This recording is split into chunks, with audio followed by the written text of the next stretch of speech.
பிரியமானவர்களே, உங்கள் யாவருக்கும் ஆண்டவராகிய இயேசு கிறிஸ்துவின் நாமத்தினாலே காலை வணக்கத்தையும் வாழ்த்துதலையும் தெரிவித்துக் கொள்கிறேன். கர்த்தருடைய கிருபை நம் அனைவரோடு கூட இருப்பதாக. இந்த நாளின் காலை வேளையிலும் கர்த்தர் நமக்கு தருகிற வேத வார்த்தை சங்கீதங்களின் புஸ்தகம் 23வது சங்கீதம் 5வது வசனம் விதமாய் சொல்லுகிறது.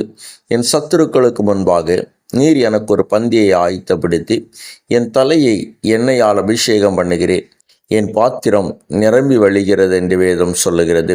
ஆம், எனக்கு அருமையானவர்களே, இந்த காலை வேளையிலே நான் உங்களோடு கூட இவ்விதமாய் பேச விரும்புகிறேன். என் சத்துருக்களுக்கு முன்பாக நீர் எனக்கு ஒரு பந்தியை ஆயத்தப்படுத்துகிறேன்.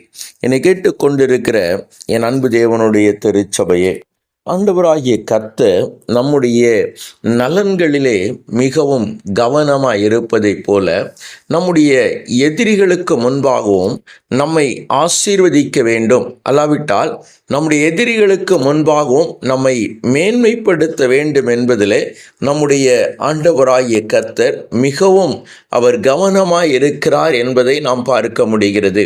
இந்த சங்கீதக்காரனாகிய தாவீது இங்கே சொல்லுகிறான், என் சத்துருக்களுக்கு முன்பாக என் ஒரு பந்தியை ஆயத்தப்படுத்தி என்று சொல்லுகிறான். என்னை கேட்டுக்கொண்டிருக்கிற என் அன்பு தேவ திருச்சபையே, இந்த சத்துருக்களுக்கு முன்பாக ஆயத்தப்படுத்துகிற பந்தி இரண்டு விதமான ஒரு சூழ்நிலை உருவாக்குகிறது.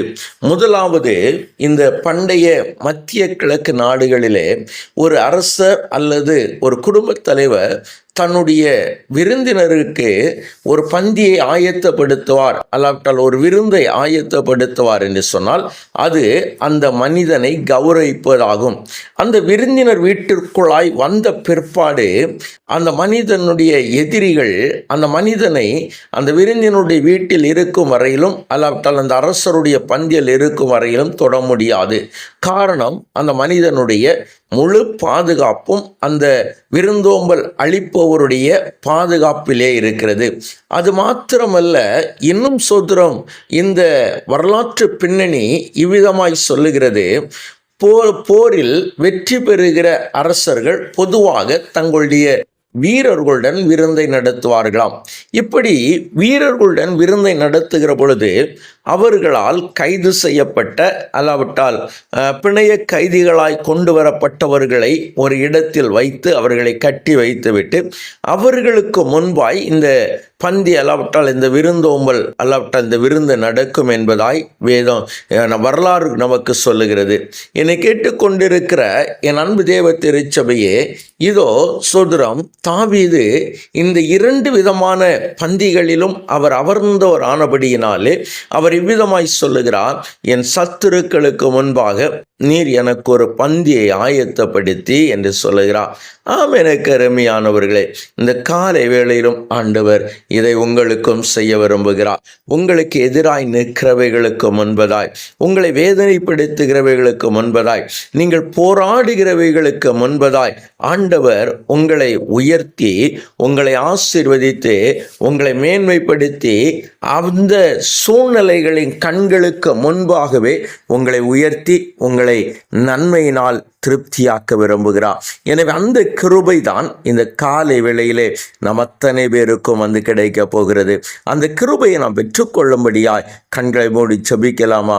எங்களை நேசிக்கிற எங்கள் நல்ல தகப்பனே, நீர் எங்களோடு கூட இருக்கிறபடியினால் நன்றி. ஆம் ஆண்டவரே, உம்முடைய வேதம் அழகாய் சொல்லுகிறது, என் சத்துருக்களுக்கு முன்பாக நீர் எனக்கு ஒரு பந்தியை ஆயத்தப்படுத்தி என்று சொல்லி இந்த வேதம் சொல்லுவதோடு கூட எங்கள் தலைகளை எண்ணெயால் அபிஷேகம் பண்ணி எங்களுடைய பாத்திரங்களை நிறைய பண்ணுகிற நல்ல தெய்வம் அல்லவா ஆண்டவரே. இந்த நாளிலும் எங்களுடைய சத்துருக்களுக்கு முன்பாக எங்களுடைய தலையை உயர்த்தி ஆண்டவரே, எங்களுடைய சத்துருக்களுக்கு முன்பதாக எங்களை ஆசீர்வதித்து எங்களுடைய சத்துருக்களுக்கு முன்பதாக எங்களை மேன்மைப்படுத்துகிற ஒரு நல்ல தெய்வம் எங்களுக்கு உண்டு ஆண்டவரே. நீர் எங்களை பாதுகாக்கிற ஆண்டவரே. இந்த கிருபைகளை எல்லாம் ஆண்டவரே இந்த காலை வேளையிலே நீர் எங்களுக்கு தருகிறபடியினாலும் உமக்கு நன்றி ஆண்டவரே.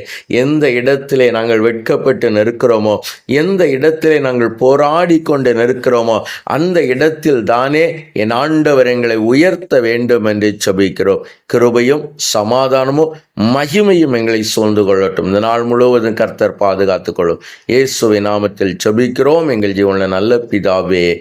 ஆமேன், ஆமேன், ஆமேன்.